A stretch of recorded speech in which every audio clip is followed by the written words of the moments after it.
Country music has always been celebrated as the voice of America's heartland, raw, honest, and deeply emotional. But behind the sweet melodies and the bright lights of Nashville lies a much darker truth. Stories of violence, corruption, and unspeakable crimes that scarred the very legends who once defined the genre. In this video, we uncover 12 of the most horrific crimes in country music history. 1. Spade Cooley, the king of Western swing turned murderer. In the 1940s and early 1950s, Donald Clyde Spade Cooley was riding high. Known as the self-proclaimed King of Western Swing, he fronted a massive orchestra that blended country with big band jazz, becoming a household name.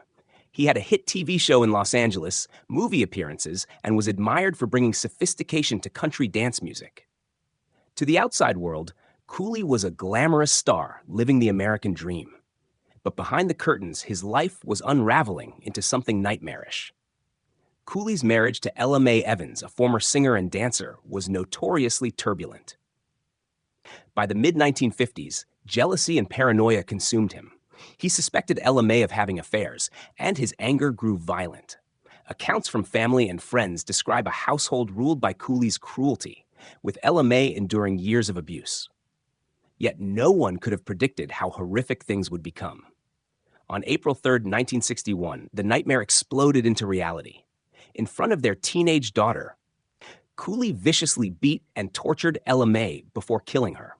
The crime scene was so brutal that it stunned even seasoned investigators. What made the crime especially horrific was the fact that his daughter was forced to witness it all, a trauma she would carry for the rest of her life. The trial that followed was a media sensation. Hollywood and Nashville watched as the polished image of a star collapsed into that of a monster. The jury found him guilty of first-degree murder, and Cooley was sentenced to life in prison. For many, it was a chilling reminder that fame could mask the darkest of demons. Ironically, in 1969, Cooley was granted a brief furlough from prison to perform at a benefit concert. The show was meant to showcase rehabilitation, but fate had its own twist. Moments after stepping off stage, Cooley suffered a massive heart attack and died. It was an eerie ending for a man who had once embodied success, but left behind a legacy forever tainted by murder. Today, Spade Cooley's name is remembered not for his music, but for the horrific crime that shattered his family and shocked the entire country music world. His fall from grace stands as one of the darkest chapters in the genre's history, proving that behind the fame and glitter, true horror can lurk. 2. Johnny Paycheck, attempted murder, behind the honky-tonk image. Johnny Paycheck was the very image of outlaw country. With his rough voice, hard-living lifestyle, and his massive 1977 hit, Take This Job and Shove It, he became a working-class hero who embodied rebellion. But behind the honky-tonk persona was a man spiraling out of control, a storm of alcohol, drugs, and violence that would eventually push him into one of the most infamous crimes in country music history. By the late 1970s and early 1980s, Paycheck's career was already faltering. His reputation for brawls, drug use, and erratic behavior made him a fixture in the tabloids. Yet, few could have predicted the violent outburst that would nearly end both his career and his freedom. On December 19, 1985, in Hillsboro, Ohio, Paycheck entered a small bar. He was drunk, agitated, and in no mood for pleasantries. Accounts differ on what exactly sparked the confrontation. But what's certain is that in a flash of rage, Paycheck pulled out a .22 caliber pistol and shot a man named Larry Wise in the head. Miraculously, the bullet only grazed Wise, leaving him wounded but alive. Still, the act was chilling, a near murder committed by one of Nashville's most notorious rebels. The trial was highly publicized, and Paycheck's outlaw image transformed from marketing gimmick to terrifying reality. In 1989, he was convicted of aggravated assault and sentenced to 9 years in prison. For a man who had sung about working-class frustrations and the struggles of life, it was a devastating irony that his music seemed to foreshadow his downfall. Paycheck spent less than 2 years behind bars before Ohio Governor Richard Celeste granted him a pardon. By then, his health had begun to fail, and while he made brief attempts to return to the stage, the shadow of the shooting never left him. His later years were marked by declining health, financial ruin, and fading fame. When Johnny Paycheck died in 2003, many remembered him for his music, the rebel who gave voice to working men tired of the grind. But others could not forget the horrific night in Ohio when his outlaw life crossed into real violence.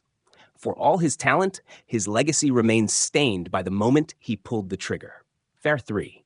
Faron Young, The Dark Spiral of Violence and Suicide. In the golden age of country music, Faron Young was a star who seemed untouchable. Known as the hillbilly heartthrob and later the singing sheriff, he charmed audiences with hits like Hello Walls and Live Fast, Love Hard, Die Young. His smooth voice, good looks, and charisma made him one of Nashville's most celebrated performers in the 1950s and 1960s. But behind the charm was a man with demons he could never escape. Demons that led to violence, abuse, and, ultimately, a tragic end. Young's career flourished for decades, but his personal life told a different story. Friends and family described him as quick-tempered, unpredictable, and often cruel when drinking. His marriage to Hilda Macon was riddled with turmoil, marred by allegations of infidelity and domestic violence.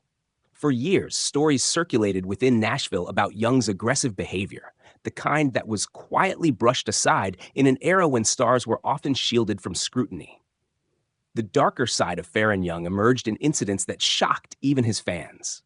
He was notorious for pulling guns in fits of anger, sometimes on acquaintances and even strangers. In one infamous episode, he allegedly shot at his estranged wife's car during a heated argument. Other accounts described him assaulting women and getting into violent altercations while drunk. His behavior, though often hushed up by industry insiders, left scars on those around him and tarnished his reputation in private circles. By the 1980s and 1990s, the hits had dried up and Young's drinking escalated. The once beloved crooner became bitter about the industry that seemed to have forgotten him. Friends recalled that he felt abandoned, overshadowed by younger artists, and consumed by regret. The rage that once defined his public outbursts turned inward, spiraling into despair. On December 9, 1996, Faron Young made a decision that shocked Nashville. Alone at his Nashville home, he took a .38 caliber pistol and shot himself in the head. He survived long enough to be hospitalized, but died the following day. The country music community mourned the loss of a legend, but it also forced many to confront the darkness that had haunted him for years. Faron Young's story remains one of country music's most disturbing cautionary tales. His voice and songs live on, but the violence, anger, and tragic suicide form an inseparable part of his legacy. He embodied both the glory and the horrific downfall of a man consumed by his own demons. David Allan Coe, from prison crimes to outlaw infamy. Few figures in country music embody the outlaw label as completely as David Allan Coe. Long before he sang hits like You Never Even Called Me By My Name or penned classics recorded by George Jones and Johnny Paycheck, Coe lived a life so violent and chaotic that it seemed ripped from the pages of a crime novel. His journey from prison inmate to country star remains one of the most shocking transformations in Nashville's history and one forever shadowed by his horrific past. Coe's troubles began early. Born in 1939, he grew up in poverty and was in and out of reform schools before turning to a life of crime. By his teenage years, he was already serving time for auto theft and armed robbery.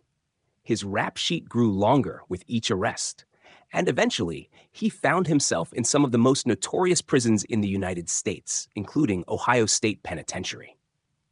What happened behind bars became central to Coe's dark legend. He later claimed that he had killed another inmate in self-defense and spent years in solitary confinement. Some of his accounts have been disputed or exaggerated, but there is no question that his prison years were filled with violence, gang activity, and survival at its most brutal. These stories, whether entirely true or not, helped cement his reputation as a man who had lived through horrors most could only imagine. After his release in the late 1960s, Coe turned his experiences into music. He presented himself as the ultimate outlaw, someone who had paid his dues in blood and steel. His songs were raw, often shocking, and sometimes deeply controversial, touching on themes of violence, racism, and explicit sexuality. For some fans, he was a fearless truth-teller. For others, he crossed lines that were unforgivable. Yet the shadow of his crimes never left him. Critics accused him of glorifying his prison past, while others pointed to his continued brushes with the law and his notoriously unpredictable behavior on stage. Stories of barroom fights, drug use, and erratic concerts only fueled his image as one of country's most dangerous outlaws. Even today, David Allan Coe remains one of the most divisive figures in country music. His supporters argue that he lived authentically, turning a horrific life into art. His detractors insist that his past crimes and disturbing lyrics overshadow any musical contribution. What cannot be denied is that his life and career stand as a chilling reminder of how deeply crime and country music's outlaw myth have been intertwined. Carly Pearce's manager. High-profile embezzlement case. Not all crimes in country music involve bloodshed or violence. Some of the most horrific betrayals come from within, when trusted insiders turn on the very artists they are supposed to protect. That was the case in the shocking embezzlement scandal involving country star Carly Pearce's former manager, who stole staggering sums of money and left careers in turmoil. The betrayal struck at the heart of Nashville's tight-knit industry. Managers and agents are supposed to be guardians of an artist's finances, ensuring that tours, royalties, and contracts are handled responsibly. But in this case, the trusted figure behind the scenes quietly siphoned funds for personal use. Over the course of several years, hundreds of thousands of dollars reportedly vanished, leaving Pearce and others blindsided. The crime was horrific, not just for the dollar amounts, but for the sense of violation it created. Country music thrives on themes of loyalty, trust, and family, and when those values are shattered, the damage runs deeper than money. For Pearce, who was rising fast in the industry with hit songs like Every Little Thing and Next Girl, the scandal was a gut punch. Investigators later revealed patterns of financial misconduct, including falsified records and hidden accounts. While the case drew less tabloid attention than violent crimes, within the Nashville community, it was seen as one of the most damaging scandals in recent years. The betrayal by someone inside her inner circle shook confidence in the business side of country music and highlighted how vulnerable artists can be to exploitation. Carly Pearce managed to overcome the ordeal, continuing her rise to become one of the most respected women in modern country music. But the scars of that betrayal remain. In interviews, she has spoken about how difficult it was to rebuild trust after being deceived by someone she had relied on for her career. The embezzlement case serves as a reminder that not all horrific crimes are committed with a weapon in hand. Sometimes they come dressed in the suit of a business partner, smiling while quietly stealing everything an artist has worked for. And in Nashville, where reputations mean everything, that kind of betrayal cuts just as deep as violence. The murder of Stringbean, David Akeman, a Grand Ole Opry legend. David Stringbean Akeman was a beloved figure in country music and comedy. Known for his tall, lanky frame, bib overalls, and warm humor, he brought joy to millions through his work on the Grand Ole Opry, and later as a cast member on Hee Haw. For decades, Stringbean represented the wholesome, down-home side of Nashville. But in 1973, his life and the country music community was shaken by one of the most horrific crimes in its history. On the night of November 10, 1973, Stringbean and his wife, Estelle, returned to their modest home in Ridgetop, Tennessee, after performing at the Opry. What they didn't know was that two men, cousins John and Marvin Brown, were lying in wait. The Browns believed the Akemans kept large sums of cash in the house, rumors fueled by Stringbean's well-known distrust of banks. As the couple entered their home, the Browns ambushed them.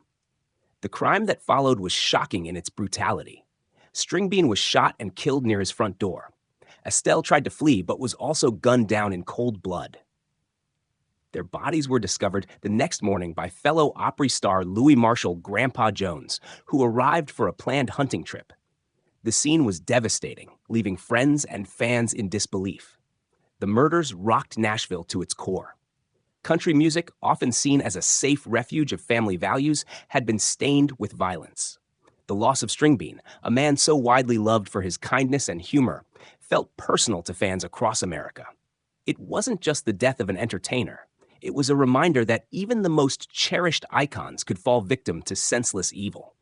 Police quickly apprehended the Brown cousins, who confessed to the killings.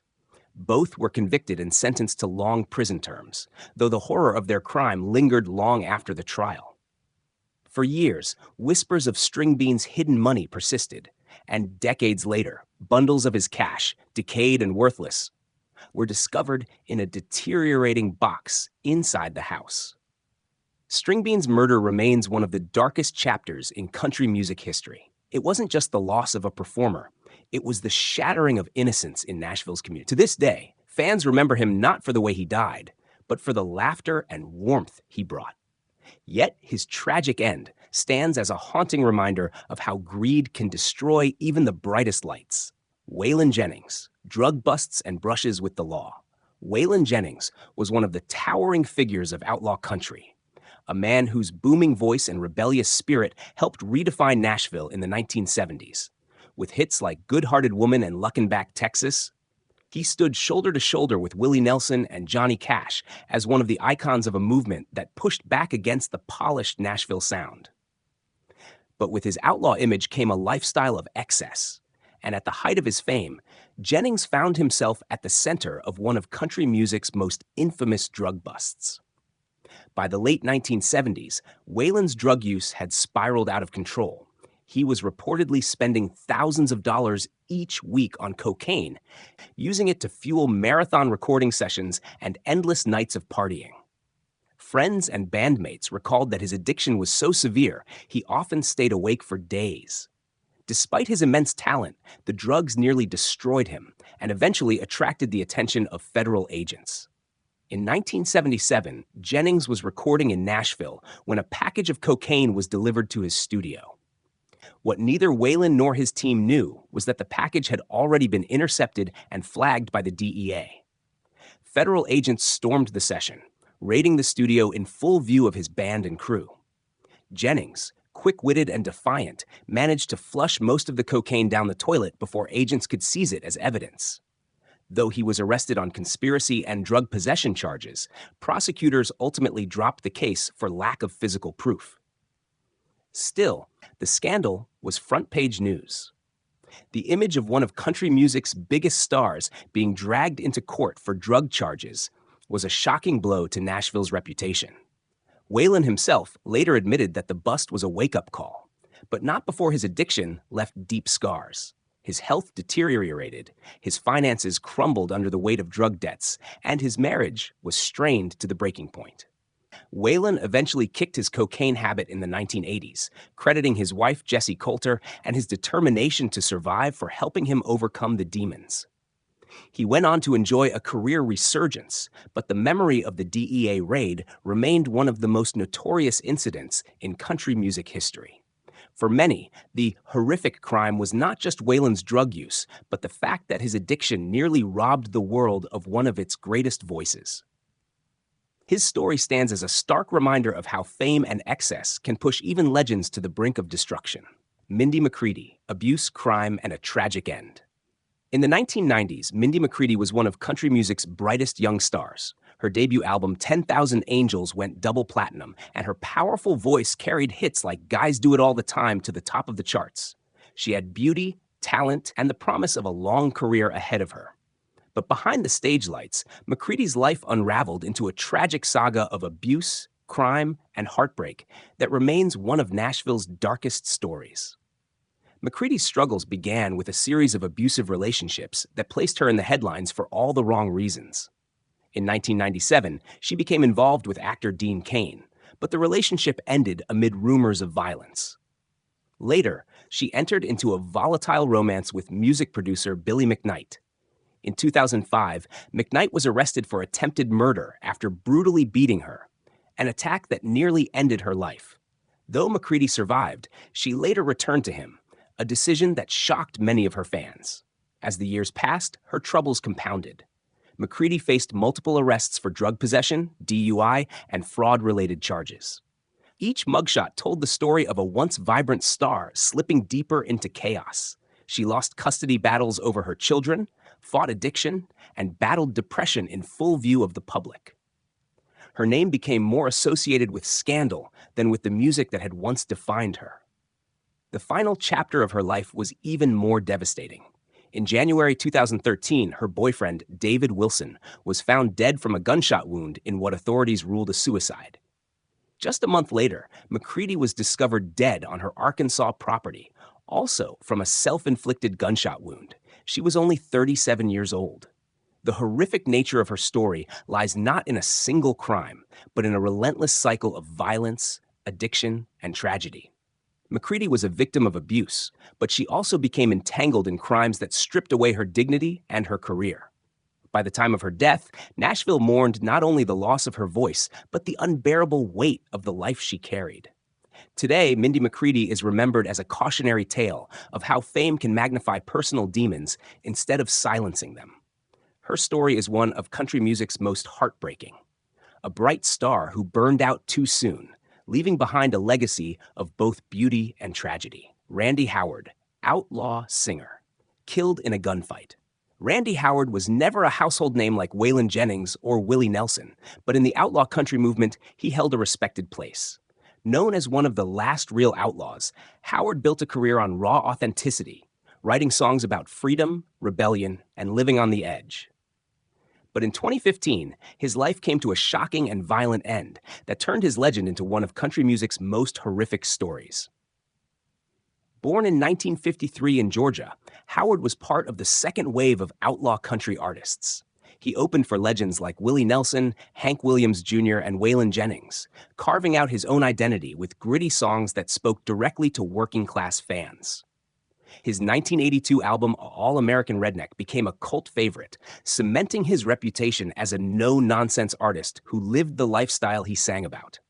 But Howard's outlaw persona wasn't just an image. It was his reality. Over the years, he had run-ins with the law, mostly tied to alcohol and driving offenses. By his early 60s, he had developed a reputation as a fiercely independent man who distrusted authority and refused to play by anyone's rules. On June 9, 2015, that defiance turned deadly. After failing to appear in court for a fourth DUI charge, a bail bondsman was sent to Howard's home in Lynchburg, Tennessee, to bring him in. What happened next remains disputed, but the confrontation escalated quickly into gunfire.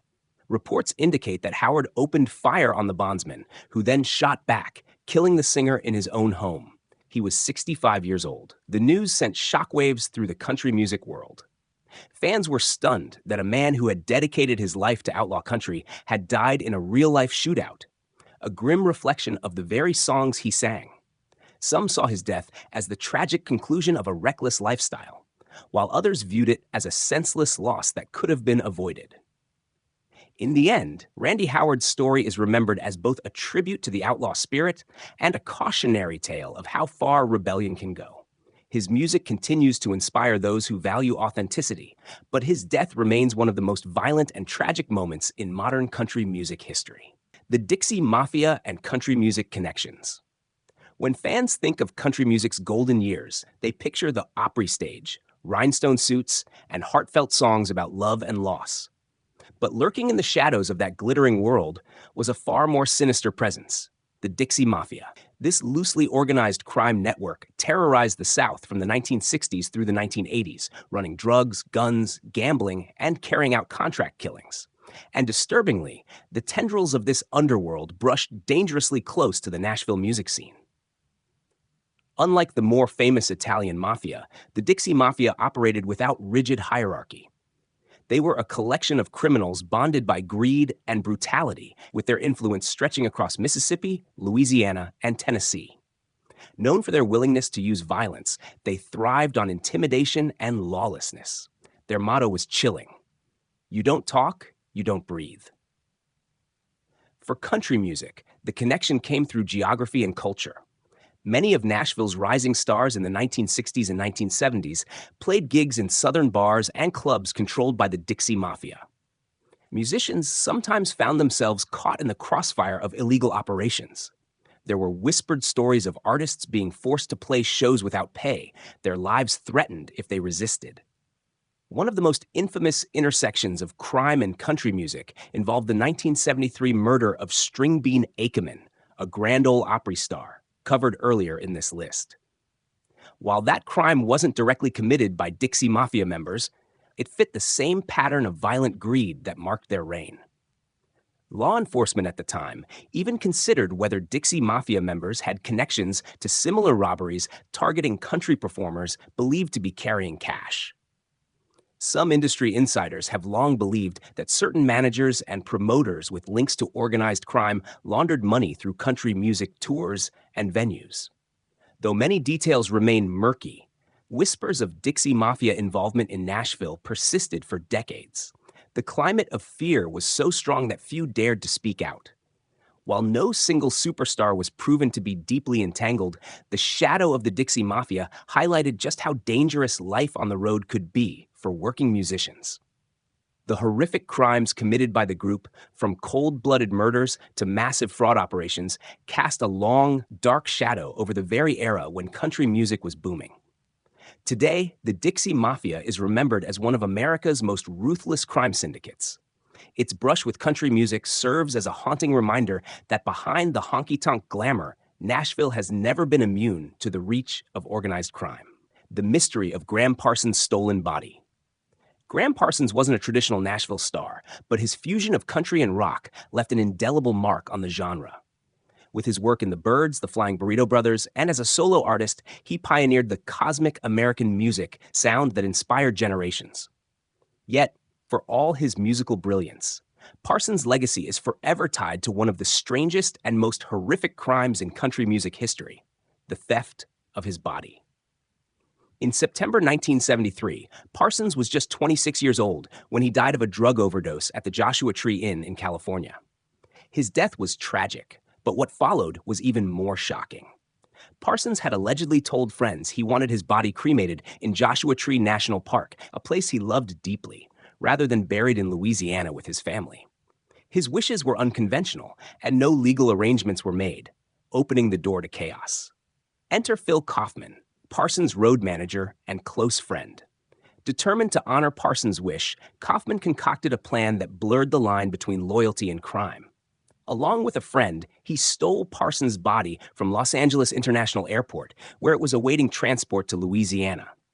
They loaded the coffin into a borrowed hearse and drove it deep into Joshua Tree National Park. There, in the middle of the desert night, they doused the coffin with gasoline and set it ablaze. The bizarre, macabre scene looked like something out of a dark western, a body burning against the desert sky. The fire was only partially successful, leaving Parsons' remains badly charred but not fully cremated. When authorities discovered what had happened, the story made national headlines. Kaufman and his accomplice were arrested, but the crime was so unusual that prosecutors struggled to categorize it. They were ultimately charged with stealing a coffin, fined a few $100s, and released. To many, it seemed an absurdly light punishment for such a horrific and disrespectful act. For fans, the theft of Graham Parsons' body became a twisted part of his mythology. Some saw it as a final outlaw gesture, true to his rebellious spirit. Others saw it as a grotesque violation that desecrated the memory of a young artist gone too soon. Either way, the crime ensured that Parsons' death would never be forgotten. Not just for his music, but for one of the strangest criminal episodes in country history. The murder of Jack Brown by his own son-in-law, a forgotten Nashville tragedy. Not every horrific crime in country music history involves a superstar.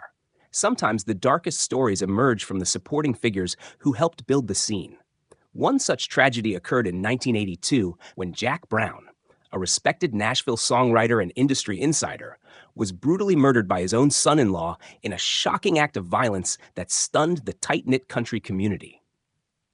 Brown was known for penning songs and working behind the scenes to support younger artists in the late 1970s and early 1980s. Though he never became a household name, his reputation as a kind, generous man made him beloved among peers. He helped struggling musicians find gigs and was considered a mentor to many trying to break into the business. But that generosity made his murder all the more horrific. On a cold night in Nashville, Brown was attacked in his own home. His son-in-law, who had a history of substance abuse and violent outbursts, confronted him over financial disagreements. What began as a heated argument quickly spiraled into something far darker. In a fit of rage, The younger man assaulted Brown and fatally stabbed him before fleeing the scene. The crime was senseless, the kind of violence that left the Nashville community reeling. Brown's family was devastated, and his colleagues in the music world struggled to process how such a tragedy could happen to a man who had devoted his life to supporting others. The killer was soon apprehended and convicted, but the trial revealed the extent of his substance-fueled instability, making the murder feel all the more senseless. Unlike the high-profile cases that splashed across national headlines, Brown's murder has largely faded from public memory. Yet for those who knew him, it remains one of the most horrific crimes in country music history. Not because of fame or scandal, but because of the sheer brutality of the act and the betrayal at its core. In the end, Jack Brown's story is a reminder that country music's history of crime and tragedy doesn't only involve the stars on stage. It touches the songwriters, the managers, and the everyday figures who built the industry brick by brick. His violent death remains a haunting symbol of how quickly life and legacy can be stolen away.